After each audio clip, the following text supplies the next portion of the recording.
Welcome back to the second part of my tutorial on VOCODEX. Alright, so let's dive right into the core functions right over here. Okay, so we got our starting from the left, we got the hold function right here, and the attack and the release. And basically attack is how long a note takes to get to like the maximum volume, right? And the release is from the maximum volume, how long did it take to go back to the original to 0. So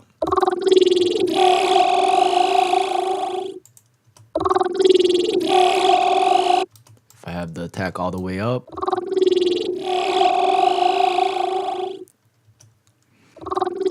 you guys see how it's taking longer? Versus if I have it all the way down, it will be immediate. If I have it like this. And then releases after I release the note, how long it's gonna last for. And then these two on the bottom are respective to the ones on the top.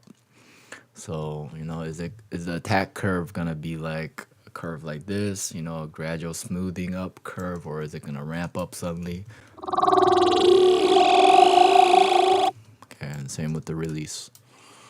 Alright, mess around at your own will. And the hold is the middle, so it's attack, hold, and then release. Normally it's attack, decay, sustain, and then release, right? ADSR. But here it's the hold function, and so this holds it.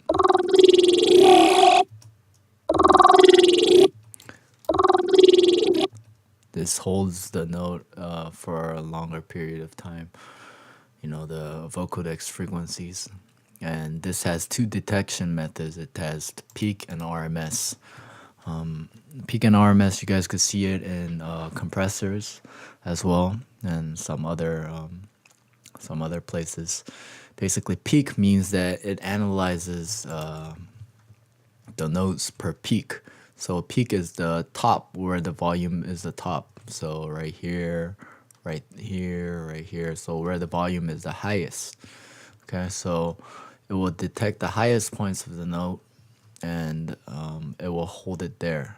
Okay, and RMS is basically a mathematical like way of saying root mean square, and that basically means average of volumes. Okay, so instead of holding the topmost volume of the notes, it will hold like an average of the volumes. Okay, and it will hold that here.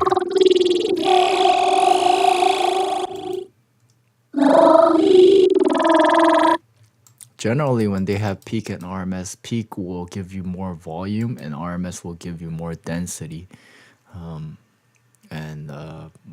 much more round sound, like a smoother volume change. Peak will just give you sudden volume changes.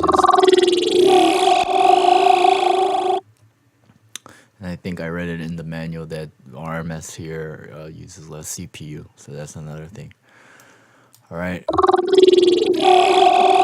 Set it at your own ear. And then over on this side, we got we first of all got the bandwidth, and this basically makes, I have it all the way down, like the bands, each of the bands. So let me put it down. There's 5 bands right now, right? 1, 2, 3, 4, 5. So this, the distribution of the bands is how many you have. Now I have 10. You know, now I have 7, so on and so forth, from 5 to 100. Obviously, if it's more bands, it's more CPU intensive. And then this controls the width of the bands right here. So that's why it's called bandwidth. You know, if the bands overlap with each other, it blurs it out and it creates a more blurry sound. You might want that, you might not want that. Okay, and then this is basically like are the peaks of the bands like very sharp, very like very sharp, or is it more like roundabout? You know, how flat is it at the top? So if you turn it this way, left to left, it gives you a more glassier sound. That's what it is.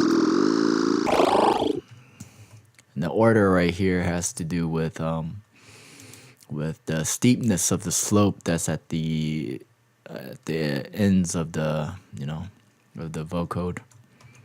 So where you also see order is right here. If you go to parametric EQ, open that up.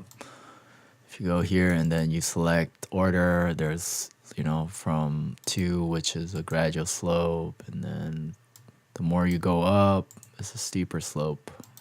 So it's basically the same thing. 4 is like the steepest slopes at the ends of the bands.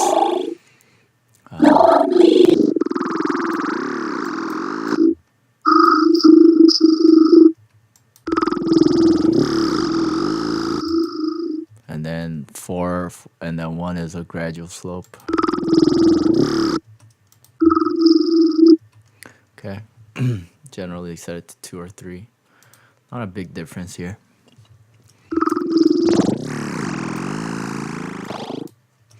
And then we have here the modulator bandwidth multiplier, and basically this just, if you turn it left, it sounds more like the modulator. So in this case, it will sound more like the vocals.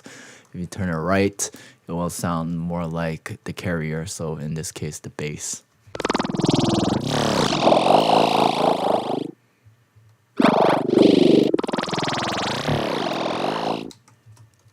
Julio. Next thing is this the guy girl thing, female male, and this is basically a pitch shifter, a pitch wheel of sorts that's built into VOCODEX.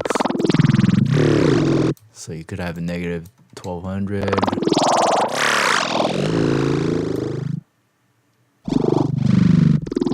So it will basically shift the modulator for you. You could also do this just by going in here and then, do it like this.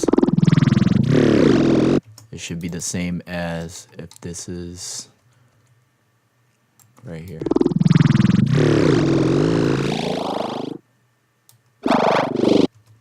So it's a built-in one, and you could use it with the functions in here later, which I will explain part 3.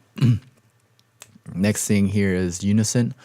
To enable Unison, you have to at least select 2. It's from 2 to 5 Unison. If you guys don't know what Unison is like a chorus type effect where they're playing. So in here, they'll get the signal and then they'll multiply it. If I select 2, they'll multiply it by 2.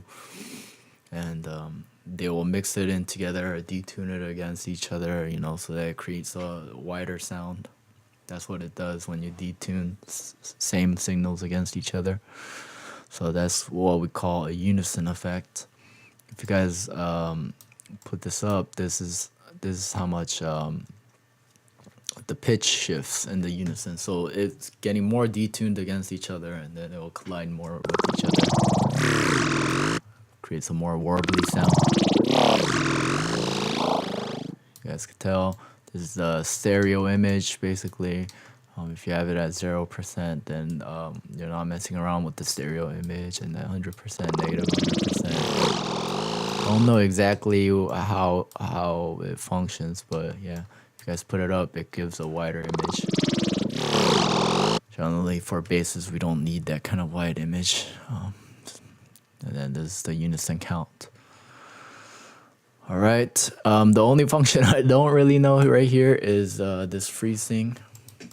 It's supposed to be an envelope freeze of sorts, and in the manual it says you could automate it, but I can't automate it. So, all right. Wait up for part 3. I'll explain the bottom functions here. Peace out.